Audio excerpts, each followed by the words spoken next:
8 marzo, la giornata dedicata alle donne, ed è al Parco della Bissuola che parte la prima tappa di Libera la Natura, iniziativa giunta alla 9ª edizione promossa dall'Arma dei Carabinieri Forestali e Libera.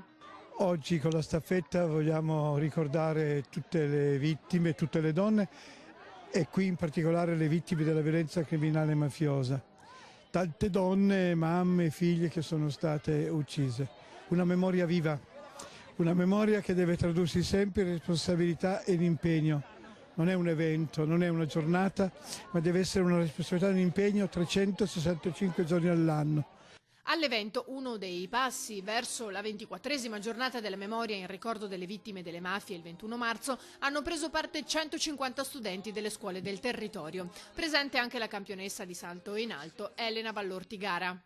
Io rappresento lo sport, oggi qui l'atletica in particolare, il salto in alto è la mia disciplina, ma credo che lo sport in generale sia davvero una grande scuola di vita e oggi si è parlato molto di responsabilità, di cultura, di conoscenza, proprio di prendersi la responsabilità, perché ognuno di noi, anche i ragazzi che sono giovanissimi, però è importante capiscano che ogni azione comporta una conseguenza e ognuno ha la propria parte nel mondo. Lo sport credo proprio insegni questo. L'evento è stata anche l'occasione per parlare delle infiltrazioni mafiose a distanza di qualche settimana, dal blitz che ha visto anche l'arresto del sindaco di Eraclea. Io ancora una volta mi stupisco di chi si stupisce della presenza di giochi criminali mafiosi in questa regione, che tra l'altro è anche la mia regione.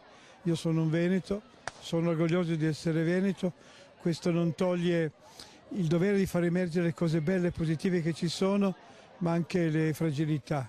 Oggi le mafie veramente emerge a livello nazionale, c'è un progressivo allargamento su tutti i territori, dove annusano che possono fare affari. E oggi soprattutto si parla più dell'area grigia, questa commistione tra legale e l'illegale.